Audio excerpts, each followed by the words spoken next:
par toutes ces images liées aussi à Internet. Et donc il va créer comme ça des espaces ni réels, ni virtuels, où on voit aussi un peu, pour lui, il dit souvent que c'est une manière d'exprimer une sorte de solitude collective, où on voit comme ça des personnages, à la fois les couleurs sont séduisantes, les œuvres sont séduisantes, mais quand on regarde de plus près, on voit que ce sont des personnages seuls, ou avec les pieds noués, ou recroquevillés. Et donc on voit qu'ils jouent aussi de ce rapport aux écrans, que ce soit ceux des jeux vidéo, d'Internet. Ils jouent avec tous cet élément-là. On m'a demandé de ne plus trop traîner, donc j'accélère. Tu veux pas que je te tienne ça? Alors ici c'est Hernan Bass. Hernan Bass. En deux mots, c'est un artiste américain. Un artiste américain qui vraiment plonge toujours des jeunes garçons dans des univers assez solitaires, décoratifs, foisonnants. Et ils sont dans une certaine mélancolie, avec des mouvements un peu de lassitude, des mouvements d'entre-deux. Alors ici, on a des œuvres d'Eric Rose, donc il fait de la céramique. Et lui, là, il représente un peu les bustes qu'on voit ici. Ce sont un peu des adolescents qui se regardent, qui se confrontent. Ils ont chacun sur leur tête un peu les pensées qui les habitent.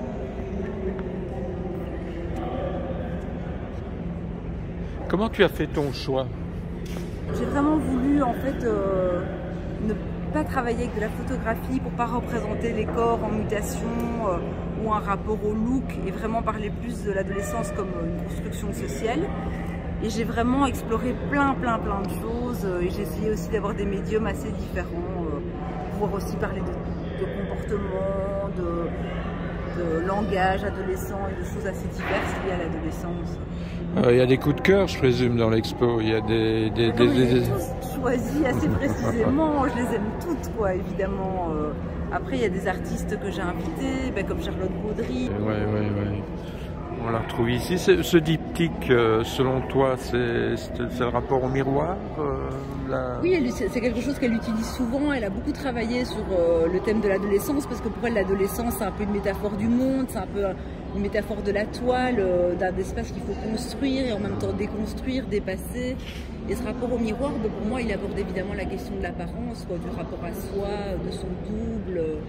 Et évidemment, par rapport à l'utilisation pour les ados des réseaux sociaux, ça apporte beaucoup aussi cette question-là de la maîtrise de son image, et à la fois à quel point on ne la maîtrise pas quand son image part sur les réseaux sociaux. Ouais. Donc ici, tu as voulu une pièce emblématique au milieu, c'est Daniel Firman. Daniel Firman, oui. Voilà un artiste qui lui vraiment est plutôt dans le rapport au mouvement, un mouvement qui est figé. Il a beaucoup exploré l'univers de la danse. C'est vraiment tout ce qui l'intéresse. Et ici, ce que j'aimais, c'était ce rapport aussi au groupe, à la solidarité. Ils sont tous indispensables les uns aux autres pour pouvoir faire cette sorte de pyramide humaine. C'est une pièce qui vient d'où, ça? Ça, c'est du Knapp. Le Knapp? Ouais. À Paris. Alors, il y a quand même des trouvailles là. Là, c'est un artiste hollandais là. Alors ça, c'est grâce, donc ça c'est Sander Breuk et Witte van Hulzen. Donc ça c'est grâce à Alain Servet qui a une collection incroyable. J'ai pu découvrir le travail de ces artistes qui eux interrogent beaucoup en fait les modes de vie, les contextes de vie, les codes en fait humains liés à des gestes quotidiens. Et là, ça aborde un peu les balais quotidiens qu'il y a dans les grandes villes de ces livreurs délivrés. Ouais. Et donc ici, c'est Mohamed Bourouissa, qui est un artiste français, donc multimédia. Il ne fait pas que la photographie, mais il a vraiment été connu grâce à cette série Périphérique, où il va comme ça photographier des jeunes de banlieue, en faisant des mises en scène très complexes à partir d'œuvres comme Delacroix par exemple. Il veut vraiment que la banlieue devienne un sujet à part entière de la photographie contemporaine. Et donc là, c'est Teresa Margolès, qui est l'artiste qu'on avait déjà invitée. Et donc ici on voit des jeunes qui sont en fait à la vitre de sa voiture. Elle prend sa caméra, c'est pas du tout une mise en scène. Et ses enfants jouent avec elle au travers de cette vitre en criant Como salimos, qui veut dire comment on sort. Et c'est paradoxal vu que c'est eux qui sont à l'extérieur, mais c'est une métaphore pour dire voilà comment on sort de ce merdier, de cette ville de Ciudad Juárez qui est la ville la plus meurtrière au monde. Et ça a été un choix de ne mettre qu'une pièce. Tu aurais pu choisir moins d'artistes et mettre plusieurs pièces. Oui. Pourquoi tu as voulu cet éventail éclaté d'artistes différents? Ben moi, l'idée, c'était vraiment de pouvoir aborder un maximum de choses parce que l'adolescence, elle est tellement multiple, elle est tellement complexe, elle peut être aussi joyeuse. Et donc, vraiment, c'était une manière de pouvoir justement explorer cette complexité, cette multitude. C'est étonnant, cette pièce. Ça, c'est donc du Rognon Rollin qu'on a exposé précédemment. Et donc, ici, on a une œuvre en fait, où ils avaient vu des gamins sur le bord de l'autoroute en Russie. Des bulles de savon à partir de cuillères percées. Et donc ça montre à quel point les enfants sont obligés de trouver des moyens de fortune pour jouer. Et ça évoque évidemment les cuillères des toxicomanes qui font du coup aussi l'écho à la vidéo de Teresa Marcos. C'est ça. Alors ici, là, Ah, c'est lui, ouais. CNN. CNN. Donc là, on est avec cette chaîne typique de celle arborée par les rappeurs dans les clips de rap, avec comme ça cet or assez ostentatoire. Et évidemment, les rappeurs utilisaient au début cette référence comme une sorte de revanche sur les esclaves qui portaient aussi des chaînes autour du cou. Et lui, Thomas Hirschhorn, il réalise cette chaîne avec du simple papier cadeau doré complètement cheap. Donc c'est évidemment une manière d'aborder le rapport aux médias, aux médias de masse. Ouais. Et ici Mike Ellie. Ah, c'est Mike Ellie. Ouais. Ça, c'est des bannières qui ont été utilisées, ça fait partie d'une série qui est plus grande. Et là, on a 3 bannières de cette série qui ont été utilisées pour une performance sur une musique de Motorhead. Et ils jouent un peu avec les codes aussi utilisés par ces groupes punk, heavy metal, avec des crânes, des diables et ce genre de choses. Et donc, ils ironisent un peu tout cette... Ils ironisent un peu, ils montrent la décadence du groupe. C'est un trait de galerie, ça? Oui, Bernier Eliade. Bernier. Et là, c'est lui aussi? Alors ça, c'est aussi Mike Ellie, toujours une pièce qui a été prêtée par une galerie. Il montre en fait la ville de Superman, Cannes d'Or, qui a été mise comme ça sous cloche et qui pour Superman représente un peu une forteresse de la solitude à laquelle il se rattache régulièrement. Ouais.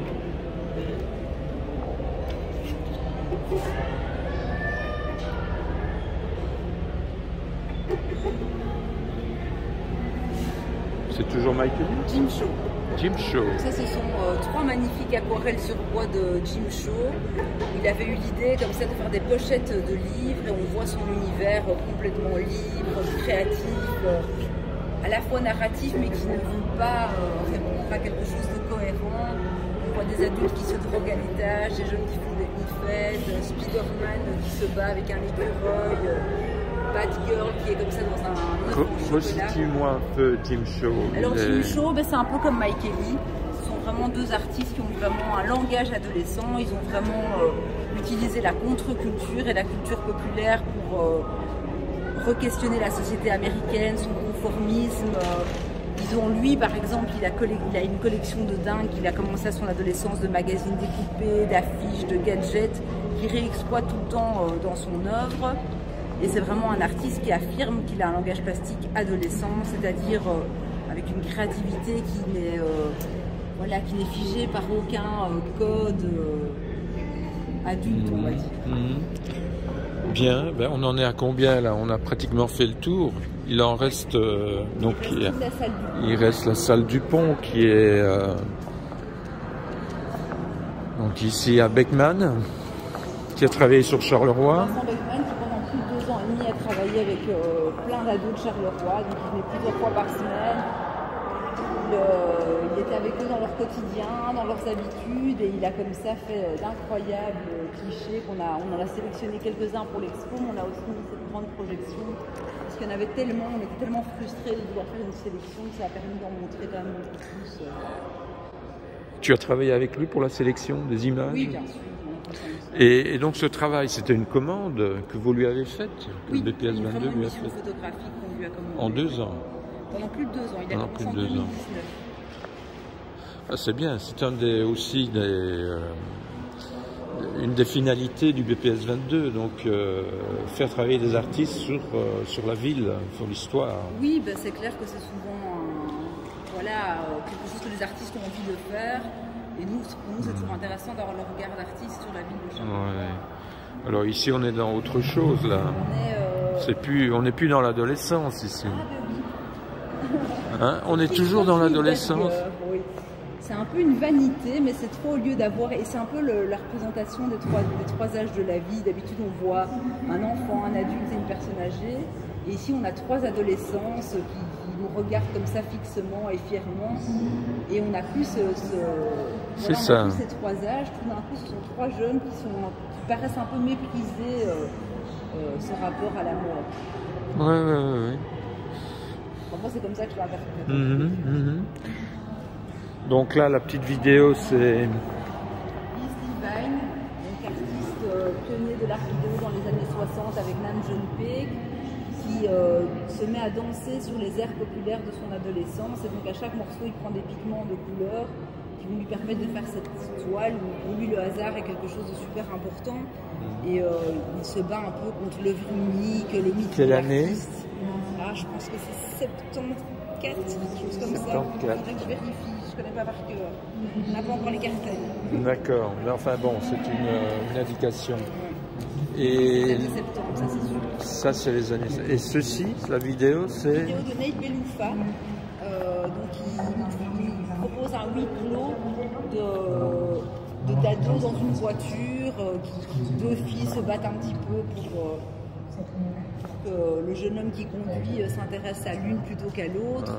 Et donc il joue aussi avec tous les codes du cinéma et peu à peu on voit en fait qu'il s'agit d'une voiture coupée en morceaux dans un garage et donc du coup ça devient vraiment une sculpture. Donc ici c'est la bagnole. Ça c'est une bagnole de Jim Shaw qui fait partie de sa série de ces objets rêvés, donc il a des rêves. Certains, il les matérialise. Et ici, on a le mélange d'une calandre de Ford Mercury qui représente le rêve américain avec une toile qui est issue du color field, donc de ce mouvement de peinture américain dans les années 60 qui s'opposait un peu à l'action painting d'un Jackson Pollock. Et pour lui, c'est un peu une métaphore de la liberté. Donc ça, c'est en... Alors ici, on est avec une œuvre de Joseph Beuys qui date de 1984, qui est une œuvre en fait qu'il a réalisée lors d'une performance. Nam June Paik avait une émission Bonjour Monsieur Orwell qu'il a fait à Paris au Centre Pompidou en hommage à Orwell et à son livre d'anticipation 1949. Et donc du coup, lui, il fait une performance avec sa fille où il propose que tout le monde trouve ses jeans. Et ces trous deviennent un peu une sorte de source de créativité et il invite tout le monde à ce que... C'est pas mal ça, tu fais exprès. C'est le heureux hasard du montage. Ça pourrait être l'œuvre cachée du BPF. Sur fond de Johnny Hallyday en plus. Le pénitencier. Bon, le pénitencier. Je la sortir les jeunes parce que sinon ils finiraient en prison. Je me souviens, c'est un des disques de mes 15 ans, de mon adolescence. Mais c'est à cette époque-là que l'adolescence prend vraiment une ampleur de dingue. C'est un de mes premiers 45 tours, je me rappelle de ça. Premier slow, bien sûr. Non, mais c'est mieux par Eric Burdon. Oui, c'est une reprise. C'est mieux. Les paroles d'ailleurs sont très différentes. C'est autre chose. Bon, écoute, je vais te laisser. On a donc au-dessus, on a, rappelle-moi, donc là c'est Manu Florin. Avec les poupées. Oui. On a une vidéo d'Emmanuel Van der Rohe. Oui. On a tous les dessins de Sophie Podolski. Ici. Voilà. On a la sculpture de Johan Meul et la vidéo de Laura. Pourquoi Johan Meul? Qu'est-ce que cette sculpture vient faire dans le... Alors moi, cette sculpture, quand j'ai vu de 1, je la trouvais magnifique. Et pour moi, ce jeune tireur d'épines, il représente un peu l'espoir d'une jeunesse qui tout d'un coup, un jeune qui ne s'enlève pas l'épine du pied et qui va sauver Rome. Donc pour moi, c'est un peu, voilà, ce que représente la jeunesse en termes d'espoir. Évidemment, ici avec Johan, tout d'un coup, il y a beaucoup d'attention qui est mise sur ce geste. Mais finalement, ce jeune a une flèche qui lui traverse le dos. Et donc, du coup, ce geste paraît complètement vain par rapport à cette flèche qui le tue, en fait. Compris. Ok, merci. L'ambition, finalement, c'est quoi? C'est aller faire exister des gens qui sont dans le... Je vais faire exister des personnes, oui, il y en a qui sont dans des situations compliquées, mais il y en a d'autres qui ne sont pas spécialement dans des situations compliquées. C'est passer du temps avec les personnes, découvrir leur intimité, comment ils vivent, et échanger autour de ce que moi je vis dans la vie et ce qu'eux vivent dans leur vie. Et à partir de là, élaborer toutes des sortes de ping-pong entre ce qu'eux ont envie de faire comme image. C'est-à-dire que c'est pas parce qu'ils font pas d'image eux-mêmes qu'ils n'ont pas envie que je fasse des images d'eux dans certaines situations. Donc du coup, ils m'amènent à découvrir Charleroi et eux, ils sont un peu les explorateurs de leur image et de leur quartier et de leur ville. Et ils m'amènent, moi, comme je ne suis pas de Charleroi, à découvrir des choses. Donc c'est là que se situe l'action et leur investissement dans le projet. Ah oui. C'est eux qui sont un peu les guides. Et alors, qu'est-ce que tu penses de cette ville Charleroi. Tu as...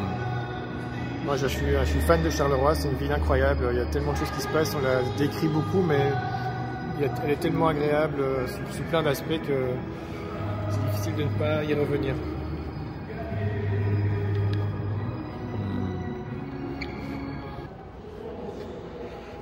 On peut définir ça comme de la photographie sociale. Comment est-ce que tu la définirais toi-même? C'est plutôt une sorte de relation qui s'installe avec des personnes et c'est des petits moments échangés.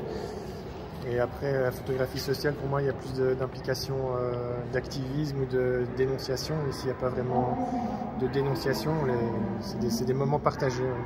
Il n'y a pas vraiment des gens des jeunes qui apprennent un métier, des choses comme ça. Oui, il n'y a pas de tension dans ces photos, il y a des états d'âme. C'est des petits moments entre les personnes, des moments en général assez joyeux, assez calmes, assez posés. Je